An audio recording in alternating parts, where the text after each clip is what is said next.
that here you are, both of you deeply passionate about, the social sector. And if you were to kind of give a message to the next gens out there, and also to a lot of the business families as well, what is it that you think your family has done in some way which has inculcated that consciousness for the social sector, which is something that, what would you share with some of your next gen or other business families that your family has done right to inculcate this passion for the social sector and for giving? So you want to go first, or Yeah, should I? sure. I can go first. All right. So yeah, I think the most important thing, according to me, for next gens is if they really do want to participate in their family's philanthropy, to really embrace it and call it their own. Because for me, I mean, I don't know, maybe it's not the same for Vivek, I can't speak for him, but for me, we're not working on my mom's cause. It is in my mom's foundation. She may be heading it, but it is our cause. It is everything we're working on is equally my cause. And and because, like we said, we're such a democratic family and we discuss everything. If things don't sit right with me personally, I've said no to things. And if things don't sit right with Vivek, for example, I know he said no to things.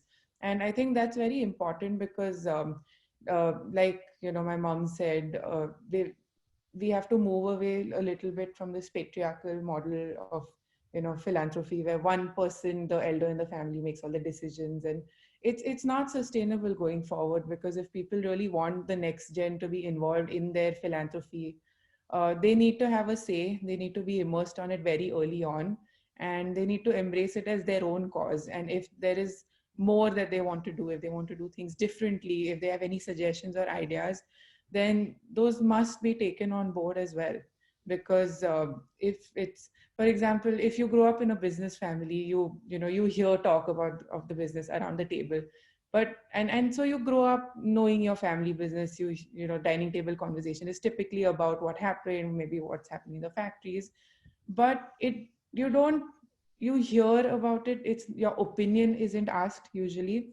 And so you grow up saying, oh, this is my dad's business, this is my uncle and dad and granddad do this. And but at no point do you get up and say, it's very rare, saying, this is my business, this is what I want to do when I grow up. And so that change is very important to make, because have those conversations around the dining table, have conversations about philanthropy, but invite everyone in the family to participate. Because that, I mean, if everyone is supporting a cause and if everyone is working towards it, then it needs to feel like a choice that was made by a person individually and not like a choice that was foisted on them. And so that would be my recommendation, to really truly participate and have a say, have an opinion, and make sure it's heard. Vivek, from your side?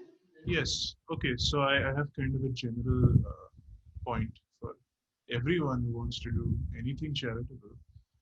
Uh, so this is not a sacrifice. And I can't overstate how much this is not a sacrifice, because when you do good work, it's very, very important to always understand that you're doing it for yourself. You will viscerally enjoy the good results of the good work you will feel it. You will feel it in your heart. You will go to the field. You will see water where there was no water. You will see wildlife where there was no wildlife. You will feel that joy right inside. That is value. It's very important for people to move away from the idea that to do things for the social sector is in some way a sacrifice, whether noble or unwanted, or you do it as a duty or what. No, no. So the reason that a lot of social sector, for example, funding fizzles out, willpower fizzles out, or at least the efficacy of an operation fizzles out, is because people see it as a duty, as a sacrifice, etc., etc. They see it primarily as that, and that saps your will over time. But that's not the true fact. The fact is, every time you do good, you, the individual doing good, are going to reap massive dividends, and you're going to feel it. You're going to feel joy. So do what you feel happy doing and reap that joy. Now, maybe this value cannot be quantified in terms of money. So we all know money is not the only way to value something. Things you care about, that is value too. But when you do charity, you must never think of it this way primarily, because it's unsustainable to do something purely as a duty. It's unsustainable to do it purely as a sacrifice for any reason. And it also discounts the most essential thing, which is that you feel happy. Now, this is a thing my mother taught me years ago when we first started this Raintree, which is that the point is that you're doing it for your beneficiaries, yes, but mainly you're doing it for yourself. This is a self-interested activity. You enjoy it so immensely.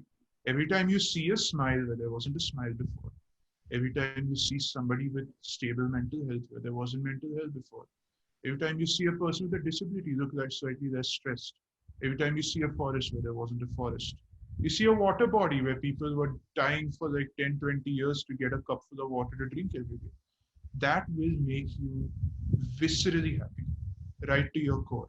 And that's worth it. You can come home and sleep with a glow. You can work 16 hours day hour of, in the field. You can work 16 hours. You can do that with a glow. You can be motivated with a glow. You can be happy on weekends. You can be happy talking to your friends. That's the real purpose of doing philanthropy. And as soon as somebody figures out what makes them this happy, that is what they should focus on. That's what I would say. Everyone has their own thing. And overall, if everybody with the privilege to be able to do something about problems would figure out what makes them happy and did it, we would all, on the whole, be a happier country. That's what Great. I would say. Thank you. Self-interest, it's a great motivator. Thank you, Vivek. And I think Abha and Vivek, both of you can really look at, from what I'm hearing from both of you, you're pretty much going to inspire a number of next gens to actually look at philanthropy and the motive around it as well. So thank you both for sharing those insights.